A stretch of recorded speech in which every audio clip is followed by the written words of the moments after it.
เรื่องกลำอมอ่าเห็นกันป้าผู้ชายกันยังฟัดเข้าได้นี่แน่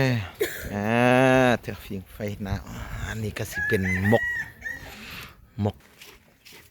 นะชื่อยังซาวกี้ปาโธซาวกี้หลักอกหักเฮียนมอยังม.6อ๋อเฮียนอยู่ทางใดม.2ม.หุ้นป้าถูกไกลแท้ว่ะฝนตกหาลำยองแล้วเนาะมันได้ไปแล้วเนาะป้าฝนตกขี้เหือเถอะมันก็งามนี่คือเด็กกระโดดนี่ชื่อน้องชื่อนาสามาซื้อเบิ่งอันประกาศนั่นครับสวัสดีครับพี่น้องมื้อนี้ก็ยินดีเข้าสู่ช่องนัดบ่าวอุดมไซตามเคยเนาะพี่น้องเนาะส่วนนัดบ่าวอุดมไซก็สิพาพี่น้องเฮามาสัมผัสบรรยากาศอยู่ชนบทเนาะบนดอยชนบทเนาะเพราะว่าบนดอยนี้ก็ที่เป็นบ้านที่อยู่ดอยเนือกว่านัดบ่าวอุดมไซมาจากบ้านอุดมไซมาฮอดอยู่ดอยที่นัดบ่าวอุดมไซจะไปนี่ก็ประมาณอยู่ที่7หลักหรือว่า8หลักเนาะ8กิโลเนาะจังซั่นก็นัดบ่าวอุดมไซก็สิพาพี่น้องเฮาไปติดตามชมในวิถีชีวิตของเพิ่นเนาะเป็นอะไรเนาะเมื่อก่อนนัดบ่าวอุดมไซก็เคยลงทางเฟซแล้วเนาะ Facebook แล้วเนาะเพราะว่าเดี๋ยวนี้นัดบ่าวอุดมไซก็สิเอาลงทางช่อง YouTube จังได๋ก็ติดตาม FC ที่คิดฮอดก็รอติดตามต่อไปเด้อพี่น้องเนาะแต่ว่าจังซั่นก็มื้อนี้แต่ว่านัดบ่าวอุดมไซก็คือว่าอยากลงให้พ่อแม่พี่น้องเฮาได้ติดตามนำกันเนาะเพราะว่าเป็นจังได๋เฮาหายไปจังได๋ความจริงเนี่ยก็บ่หายแล้วเนาะพี่น้องยังอยู่ในใจของพี่น้อง FC เฮาตลอดกาลอยู่แล้วเนาะเพราะว่าดิกเว้นแต่ว่าหลายท่านอาจสิบอกเขาเยี่ยมชมเนาะเพราะว่าด้นๆลงเนาะเพราะว่านัดบ่าวอุดมไซก็ข้างภารกิจเนาะอันนักหน่วงเนาะปีนี้เนาะบ่ได้ลงเนาะจังซั่นก็นัดบ่าวอุดมไซก็สิพาพี่น้องเฮาเดินทางไปทางนี้เนาะนี่ทางนี้แล้วเนาะพ้นไปพุ่นเลยเนาะพี่น้องเนาะอันนี้เนาะขึ้นดอยนะครับขึ้นดอยพี่น้องเนาะไปพี่น้องบ่เว้ายาวเนาะไปนำกันนัดบ่าวอุดมไซก็มาขายผักกาดได้พี่น้องเฮ้ยบ่มีหยังเนาะแต่ก็พร้อมเอาบรรยากาศไปพร้อมพี่น้องเนาะเอาผักกาดไปขายอยู่ดอยพี่น้องเอ้ยเห็นบ่อันนี้ก็มันผักกาดพี่น้องเอามาขายเนาะประมาณ5กิโลเลยเนาะพี่น้องมาขาย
นี่พี่น้องอันนี้จะเป็นหมู่บ้านเนาะหมู่บ้านจะตั้งยางใหญ่กันตามเนินภูเนาะ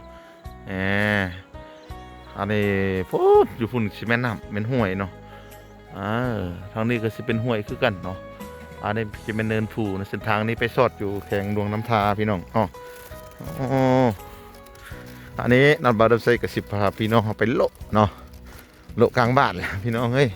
มีอย่างก็เก็บอย่างไปเลยพี่น้องเฮ้ยสิเอาผักกาดไปขายน้ำแน่จับจะม่านบ่ม่านบ่หูเด้อน้องเนาะอ๋อยอดอันนี้จะเป็นโรงเรียนของบ้านเนาะก็สิมีสันปฐมเนาะโอ้สุดยอดพี่น้องเอ้ยมีลายดิลายบาทลายเหือนนี่เนาะตอนนี้ยังกันเอาไฟฟ้าเข้าเท่าดินังดึงโซลาร์เซลล์มาพี่น้อง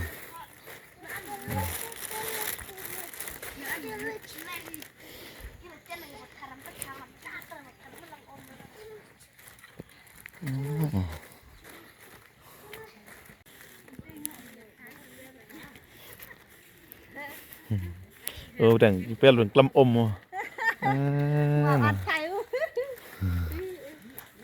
น้ำโอ้น้ำใส่น้ำลีนเนาะ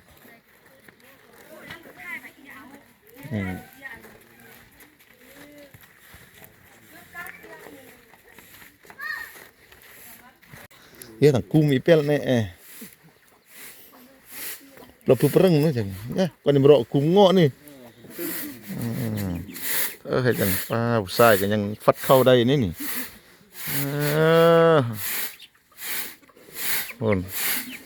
เก่งกว่าอีก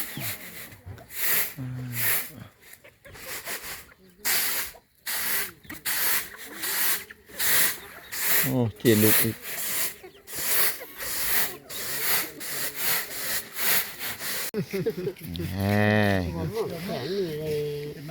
มันหนุ่มมาได้พันเนาะ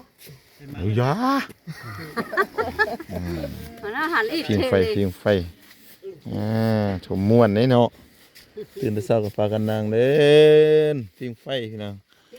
อันนี้ยาสูบพี่น้องยาสูบยาพันเนาะเพิ่นก็เอามาปลูกแล้วก็เพิ่นเอามาซอยแบบนี้หลังจากนั้นเพิ่นก็สิซอยแล้วก็ตากประมาณ4-5แดดเนาะหลังจากนั้นเพิ่นก็สิมาพันดูดเนาะหรือว่าสูบเนาะนี่สูบอยู่นี่แล้วเพิ่นก็เอายัดใส่นี่เนาะเบิ่งมาซื้อมาให้เบิ่งเด้ดูเพิ่นเอาใส่ในนี่เนาะนี่อันนี้ก็มันอยากมันฮ้อนเด้อพี่น้องเนาะนี่หลังจากนั้นเพิ่นก็ดูดคักแท้อันนี้พี่น้องอันนี้ก็สิเป็นตูบเนาะนั่งลิ้นนั่งปรึกษาหารือเรื่องเปียกเรื่องการก็ชีประมาณนี้เยอะผักกาดลาตะโลโอ้มานั่งมาซุ่มมาเซลกันอย่างหนึ่งยังบัดนี้เรานิทานเด้นะอันนี้ก็เป็นบอลเต้าโฮมสมนุ่มนี่เนาะอันนี้ก็สิเป็นสโลกเขาเอิ้นแต่กี้อันนี้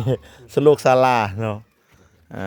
ปกติก็สิมานั่งนี่เว้าเรื่องให้เรื่องหน้าเรื่องส่วนเนาะก็สิเป็นประมาณนี้เนาะอันนี้ความเต้าโฮมความสามัคคีอยู่ในคิดบนดอยยอดภูเขากับประมาณนี้เฮือนยังยายกันไปตามเนินผู้เนาะพี่น้องนะนี่ผู้ใดฮักอยากมาเยี่ยมเมียส้มกับสิมาได้เนาะโอ้พี่น้องอันนี้ก็สิเป็นอีกมุมหนึ่งพี่น้องเนาะยังเกี่ยวอย่างลงไปอีกเนาะโอ้ทางรถอันตรายมื่นพี่น้องเนาะแต่ว่าบ่เก่งบ่กล้าก็สิบ่ไปได้พี่น้องเนาะนี่มันก็มีลายในทั้งหมดนี่อยู่ใน70ปลายหลังคาเนาะอันนี้ก็สิเป็นกลุ่มอีกกลุ่มหนึ่งมันจะมีอยู่3กลุ่มนี่ตัวนี้เนาะพี่น้องเนาะแต่ว่าเป็นกลุ่มหนึ่งเนาะมันแยกย้ายกันอยู่ทละทิศทละทางอ๋อโอ้บ่แม่นแนวง่ายพี่น้อง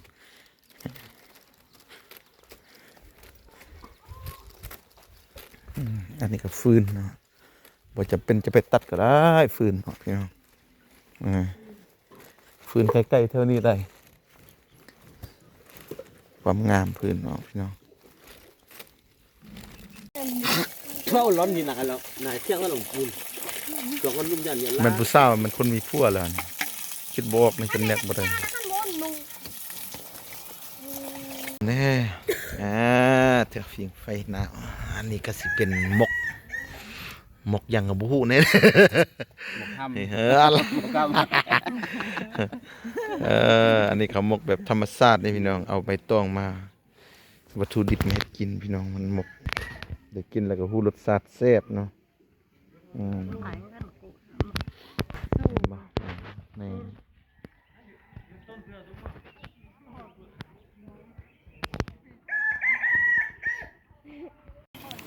อนุญาตเด้อตัวให้สักเครื่องสักของนี่นี่น้ำอันนี้น้ำลิ้นน้ำก๊อกน้ำลิ้นเนาะน้ำคดน้ำคดน้ำแดงอะไรมาแกเนียมน้ำเมงอันนี้ผู้สาวมีผัวเด้นี่ป้าเมียนบ่นี่ซื้อหยังนี่นะซื้อหยังสาวกี้ป้าโธ่สาวกี้หลักอกหักเฮียนมอยังนี่มหกอ๋อเฮียนอยู่ทางใดมสมหุ่นป้าถูกไกลแท้ว่ะฝนตกเขาลำยองแล้วเนาะมันได้ไปแล้วเนาะไปเลย ป้าฝนตกขี้เหือ ตัวไป เถอะมันก็งามนี่คือเด็กกระโดดนี่พี่น้องเชนาFC สนใจก็มายามมาลินเพิ่นเด้อเอายังเด้เอาบิ๊กเด้ต้องการปึ้มป้อนเธอเอารถตุกๆตางมาเลยเนาะขอบใจเด้อสิกลับก่อนเถอะอยู่ดีมีแห้งเด้อเรียนเก่งสิ่งใดอันนี้ก็สิเป็นบอลเพิ่นจุดซุ่มบอลที่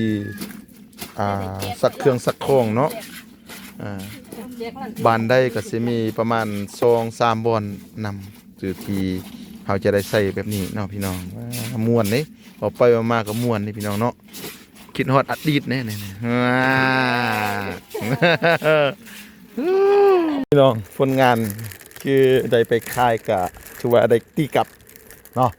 บ่ออกพี่น้องสำหรับมื้อนี้เนาะแต่ระยะผ่านมาก็ถือว่าสำเร็จเนาะถือว่ายังบ่พอเนาะเดี๋ยวนี้ถือว่ายังเหลือหลายพี่น้องอันนี้เป็นได้กะย่าเนาะพอได้ยิ้มได้อูได้ลมกับสาบานเนาะก็ดีใจไปแล้วพี่น้องเนาะจังได๋ก็กลับก่อนพี่น้องอุตส่าห์มาซื้อเบิ่งอันประกาศนั่นนี่งามนี่เนาะมีพวกแล้วยัง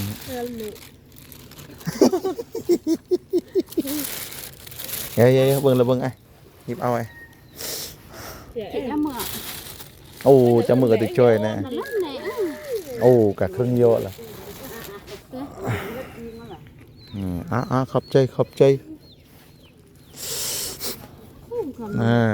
เด้อโอ้พี่น้องบรรยากาศดีพี่น้องเอ้ย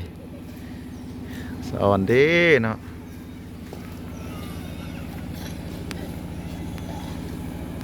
เจ้าผู้สาวก่อน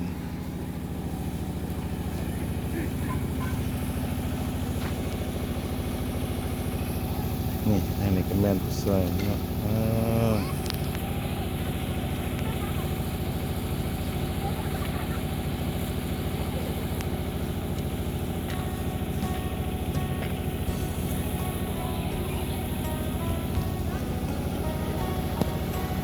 เอาล่ะพี่น้องเนาะถือว่าคลิปนี้ก็จะเป็นคลิปสุดท้ายกันแล้วเนาะแต่ว่าเราดมใส่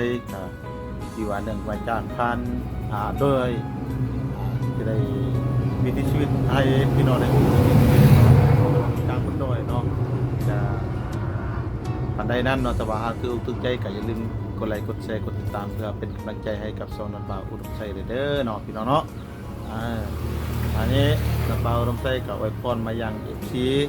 แต่กับพี่น้องที่ติดตามชมแต่สุดท้ายนี้ขอให้มีแต่ความสุขสมหวังเนาะที่ไม่พาไม่จะมาเทิงนี้ขอให้มีสุขภาพแข็งแรงเด้อพี่น้องเนาะสุดท้ายนี้นักเป่าลมไส้ขอกล่าวคำว่าสบายดีสวัสดีครับพี่น้องพอในคลิปต่อไปเนาะ